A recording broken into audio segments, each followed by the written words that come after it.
Para sa lahat ng mga lumalaban sa buhay. Alam mo, bilib ako sa'yo. Kasi kahit hirap na hirap ka na, ipinapakita mo pa rin kaya mo pa.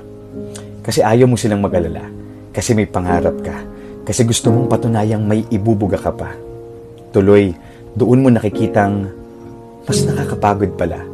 Mas nakakapagod palang itagong may mga araw na nanghihina ka.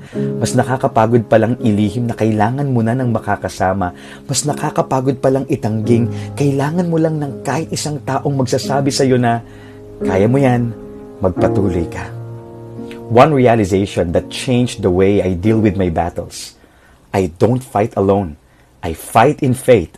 I fight with my God. Why? Because in our weakness, He is our strength. In our doubt, He is our guide. And in our heartbreak, He is our breakthrough.